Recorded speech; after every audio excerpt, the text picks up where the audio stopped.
எல்லோருக்கும் வணக்கம்.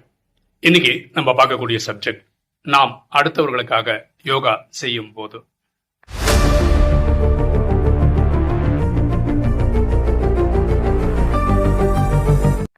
ஒரு ஆத்மா இப்படிதான் கேள்வி கேட்டிருக்காங்க. நம்ம ராஜயோகத்துல தன்னை ஆத்மாவை உணர்ந்து ஆத்மாவின் தந்தை அன்பா நினைவு செய்யும் போது நம்ம செய்த பாவம் போகும். ஆனா அதே இது நம்ம அடுத்தவர்களுக்காக யோகா பண்றோம்னு வச்சுக்கோங்களேன், நம்ம வீட்டில் இருக்கவங்களுக்கோ தெரிஞ்சவங்களுக்கோ பண்றோம்னு வச்சுக்கோங்களேன், அவங்களுக்காக நம்ம யோகா பண்ணும்போது அவங்க பாவமும் சேர்ந்து எரியுமா? அதை ஒரு கிளாரிட்டியோட கொடுங்க அப்படின்னு கேட்டிருக்காங்க. அவங்க என்ன நம்புறாங்கன்னா, நம்ம அடுத்தவங்களுக்கு யோகா பண்ணா அவங்க பாவம் சேர்ந்து எரிஞ்சிரும் அப்படின்னு நினைக்கிறாங்க. ஓகே, இவங்களுக்கு தான் இந்த வீடியோவில் பதில் சொல்ல ட்ரை பண்ணுறோம். பாருங்களேன், நம்ம அடுத்தவங்களுக்காக யோகா செய்யும் போது அவங்க பாவம் ஒன்றும் குறையாது. அப்போ அடுத்த கேள்வி வரும், நம்ம ஏன் அடுத்தவங்களுக்காக யோகா பண்ணணும்? நம்ம யோகா பண்ணுறோம், ஆனால் அவங்களுக்கு பாவம் அழியாதா இருந்தால் நம்ம ஏன் அடுத்தவங்களுக்கு யோகா பண்ணணும்? இந்த பேசிக் கேள்வி வருதில்ல. இது எப்படி புரிஞ்சுக்கணும் அப்படின்றதுக்கும் நல்ல ஒரு எக்ஸாம்பிள் சொல்கிறேன். இப்போ திடீர்னு நீங்கள் நியூ இயர் ரெசல்யூஷன் அப்படின்னு ஒன்று எடுக்கிறீங்க. என்ன எடுக்கிறீங்க? டெய்லி ஜிம்முக்கு போகணும் அப்படின்னு ஒரு முடிவு எடுக்கிறீங்க. ஜிம்மில் போய் மெம்பர்ஷிப்பும் எடுத்துட்டீங்க. ஒரு 4-5 நாள் ஒழுங்காக போனீங்க. அதுக்கப்புறம் நீங்கள் போகல. ஓகேவா? ஏன்னா ஒரு மோட்டிவேஷனே இல்லை போகிறதுக்கு. பைசா கட்டி வச்சுருக்கோம், ஆனால் நம்ம போகல. நம்ம இப்போ இந்த சுச்சுவேஷன் எப்படி சால்வ் பண்ணலாம்? இதுக்கு ஒரு தியரி இருக்கு, 2 minutes தியரின்னு ஒன்று இருக்கு.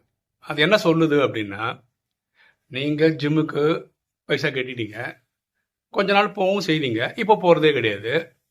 இந்த 2 minutes தியரி என்ன சொல்லுதுன்னா, நீங்க ஜிம்ல போய் எந்த எக்ஸசைஸும் பண்ண தேவையில்ல. ஆனா காலம்பரை ஷூ எல்லாம் மாட்டிக்கின்னு, இந்த அதுக்கான ட்ரெஸ் இருக்குல்ல, ஜிம்முக்கான ட்ரெஸ் எல்லாம் மாட்டிக்கிட்டு ஜிம் வரைக்கும் நடந்து போயிட்டு வாங்க. சும்மா வாக்கிங் மாதிரி போயிட்டு வந்துருங்க, ஜிம் வாசல் வரைக்கும் போயிட்டு வந்துருங்க அப்படின்னு சொல்லுது. அப்போ நீங்க எழுந்துட்டீங்க, ட்ரெஸ் எல்லாம் மாட்டிக்கிட்டீங்க, வாக்கிங் மாதிரி ஜிம்முக்கு போறீங்க. உங்க ஐடியானா ஜிம்முக்குள்ள போய் எந்த எக்ஸசைஸ் பண்ண மாட்டீங்க, ஏன்னா அவ்வளவு சோம்பேறித்தனம் நம்ம கிட்டே இருக்கு. ஆனா அந்த ஜிம் வரைக்கும் போயிட்டீங்கன்னு வச்சுக்கோங்களேன், அப்புறம் என்ன தோணும்? இவ்வளவு தூரம் வந்தாலும் சரி உள்ள போவோமேன்னு போகும். உள்ள போனோன்னு ஏதோ 1-2 டம்பிள் எடுத்து இப்படி இப்படி பண்ணணும்னு தோணும். அப்போ உங்களுக்கே தெரியாம நீங்க 1/2 மணி நேரம் 1 மணி நேரம் எக்ஸசைஸ் பண்ணிருப்பீங்க. அப்போ இந்த 2 minute தியரி என்ன பண்ணுதுன்னா, உங்களை அந்த இடத்துக்கு கொண்டு போக வைக்குது. பாத்தீங்களா? போக வச்ச உடனேயே உங்களுக்கு அந்த தேவையான ஊக்க உற்சாகம் தானாவே வந்துடும். ஜிம்முக்குள்ள தானாவே போவீங்க, ஜிம்முக்குள்ள தானாவே எக்ஸசைஸ் பண்ணுவீங்க. அது பண்ண ஆரம்பிக்கும், உடம்பு கொஞ்சம் பெட்டர் ஆயிடும். அடுத்த 2-3 நாளைக்கு இதே ஒரு புஷ் கிடைச்சதுன்னு வச்சுக்கோங்களேன், நான் ஜிம்முக்கு போய் எக்ஸசைஸ் எல்லாம் பண்ண போறது இல்லப்பா, ஜிம் வரைக்கும் போயிட்டு வந்துடுறேன் அப்படின்னு போயிட்டு வந்தாவே ஜிம்முக்கு போயிடுவீங்க. இந்த மாதிரி ஒரு 24 நாள் நீங்கள் பண்ணிட்டீங்கன்னு வச்சுக்கோங்களேன், இது ஒரு ஹேபிட் ஆகிடும். அதுக்கப்புறம் உங்கள் கேரக்டர் ஆகிடும். 365 நாள் நீங்கள் பண்ணிட்டீங்க. இதையே தான் நம்ம மெடிடேஷனில் பண்ணுறோம். அப்படின்னா என்ன? நம்ம அந்த ஆத்மாவை பரமாத்மா கிட்ட பரந்தாமத்தில் கொண்டு போகிறோம். அவருக்கு இறைவன்கிட்ட இருந்து சக்தியை வாங்கி கொடுக்குறோம். அதாவது இங்கே அந்த 2 minutes தியரி எக்ஸ்பிளைன் பண்ண மாதிரி அந்த பர்சனே நம்ம கொண்டு போக வேண்டியதில்லை. அவருக்கு நீங்க நேரடியாக சொல்ல தேவையில்லை. நம்ம நினைவுனால அந்த ஆத்மா கொண்டு போறோம், சக்தி வாங்கி கொடுக்கும், இதெல்லாம் நம்ம தனியாக பண்ணிக்கிறோம். அவருக்கு சொல்லலாம் கூட பரவாயில்ல. ஓகே, இங்க என்ன நடக்கும்னா, இவருக்கு அந்த ஒரு மோட்டிவேஷன் வரும். என்ன மோட்டிவேஷன் வரும்? நடந்து ஜிம்முக்கு போறாரு பார்த்தீங்களா, அந்த மோட்டிவேஷன் வர்ற மாதிரி இவர் வாழ்க்கையில் என்ன பண்ணிட்டு இருந்தாலும் சரி, ஒரு ஊக்கம் உற்சாகம் தானாவே வரும் அந்த செயலை செய்யறதுக்காக. இப்போ ஒரு எக்ஸாம்பிள் சொல்றேன். ஒரு பையன் படிக்கவே இல்லை, பயங்கர மக்கா இருக்கான், ஊர் சுற்றின்னு இருக்கான், எப்போ பார்த்தாலும் மொபைல் விளையாடிட்டே இருக்கான்னு வச்சுக்கோங்களேன். நீங்கள் நிறைய எக்ஸ்பிளைன் பண்ணுறீங்க. ஆன் டாப் ஆஃப் இட் பரமாத்மாவை கனெக்ட் பண்ணி இந்த ஆத்மாவுக்கு சக்தி கொடுங்க, இந்த ஆத்மா ரொம்ப நேரம் மொபைலில் தான் விளையாடுது, படிக்கணும்னு ஒரு ஆர்வத்தை கொடுங்க, இந்த மாதிரி ஹெல்ப் பண்ணுங்க அப்படின்னு சொன்னீங்கன்னா, இந்த குழந்தைக்கு என்ன தோணும்னா, என்னதான் இருக்குது புக்கில் எடுத்து பார்ப்போமேன்னு எடுத்து பார்க்க ஆரம்பிப்பாங்க. சரி 2 பேஜ் தான் படிப்போமே அப்படின்னு ஆரம்பிப்பாங்க. அப்புறம் பார்த்தீங்கன்னா தானாகவே 1/2 மணி நேரம் 1 மணி நேரம் படிச்சிருப்பாங்க. இந்த மோட்டிவேஷன் எங்க வந்தது? நேற்று வரைக்கும் வரல, இன்னைக்கு எப்படி வந்ததுன்னா நம்ம கனெக்ட் பண்ணதுனால கிடைச்ச சக்தினால வரும். ஆனா யார் படிக்கிறா? அவர் தான் படிக்கிறார். புரியுதுங்களா? நம்ம சொன்ன அந்த ஜிம் எக்ஸாம்ல கூட யாருக்கு ஜிம்மு போய் எக்ஸசைஸ் பண்ணது? அவரு தான். ஆனா ஜிம் வரைக்கும் போக வச்சது யாரு? நம்ம தான். நம்ம சொன்ன அந்த 2 minute தியரி தான் அங்க ஒர்க் ஆயிரு. இங்கேயும் மெடிடேஷன்ல நம்ம அதுதான் பண்றோம். அந்த ஆத்மாவுக்கு தேவையான ஊக்க உற்சாகத்தை தான் நம்ம தரோம். தெரிஞ்சு பண்றோம் இல்லை தெரியாம பண்றோம். அதாவது தெரியாமன்னா அவருக்கு தெரியாமே அவருக்கு பண்ணுவோம். பாருங்களேன், இப்போ உங்க வீட்டில் உங்கள் அப்பா, அம்மா, மனைவி, குழந்தைகள் இவங்க யாருமே நீங்கள் சொல்கிறது கேட்கலன்னு வச்சுக்கோங்களேன். நீங்கள் அவங்க கூட போராடி முட்டி மோதியெல்லாம் பண்ண தேவை. பரமாத்மா நினைவு பண்ணி அவர்கிட்ட அந்த சக்தியெல்லாம் வாங்கி கொடுத்தேன்னு அதை வேலை நடக்கும். ஏன் நடக்கும்? அதுதான் நம்ம பண்ண மெடிடேஷனோட பவர். ஆனால் கடைசியாக பண்ணுறது யார்? அவங்க தான் பண்ணுவோம். இதை விட பெட்டர் எக்ஸாம்பிள் கொடுக்க முடியுமான்னு எனக்கு தெரியல. சரிங்களா? ஸோ நம்ம அவங்க பாவத்தை அழிக்கலை அப்படின்னு நினச்சிங்கன்னா தப்பாக புரிஞ்சுக்கிறீங்கன்னு அர்த்தம் நாலேஜை. அப்போது ஒரு எக்ஸாம்பிள் சொல்ல, நான் யூடியூப்பில் இருக்கேன், 10 வருஷமாக இருக்கேன். நம்ம வீடியோ ஒழுங்கு 140 கண்ட்ரியில் பார்க்குறாங்க. ஒரு எக்ஸாம்பிள் சொல்கிறேன். இப்போ எல்லாருமே பூமியில் இருக்க எல்லாருமே வீடியோ பார்க்குற எல்லாருமே ஒரு 74,000 சப்ஸ்கிரைபர் இருக்காங்க. ஒருவேளை 74,000 சப்ஸ்கிரைபரும் எனக்காக யோகா பண்ணிட்டாங்கன்னு வச்சுக்கோங்க. ஒருவேளை அவங்க கனெக்ட் பண்ணதுனால என் பாவம்லாம் அழியும்னு வச்சுப்போம். 74,000 பேர் கனெக்ட் பண்ணுறதுனால நான் கர்மாதி தாயிடலாம்ல. அவங்க பண்ணி யோகா பண்ணி என் பாவம் அழியுமா இருந்தா? ஒருத்தர் பண்ணல, 74,000 பேர் பண்ணுறாங்க. நம்ம விசாரி எக்ஸாம்பிள் சினாரியோ படி அது இல்லை விஷயம். இந்த 74,000 பேர் எனக்கு பண்ணாங்கன்னு வச்சுக்கோங்களேன், அந்த ஊக்க உற்சாகம் எனக்கு கிடைக்கும். அதனால நான் நிறைய பண்ணுவேன். மேபி நான் 10 வருஷமா யூடியூப்ல இருக்கேன், கன்சிஸ்டண்டா இருக்கேன், டெய்லி இருக்கேன். இதுக்கு காரணம் டெய்லி ஆத்மாக்கள் எனக்கு சக்தி கொடுத்துட்டு இருக்கிறது ஒரு காரணமா இருக்கலாம். விட்டுட்டு ஓடல பார்த்தீங்களா? அமிர்த வேலை யோகா பண்ணுறோம், வாணி படிக்கிறோம், ஸ்ரீமத்தை ஃபாலோ பண்ணுறோம், சேவை பண்ணுறோம், எல்லாம் பண்ணிட்டு உட்காந்துன்னு இருக்கோம்.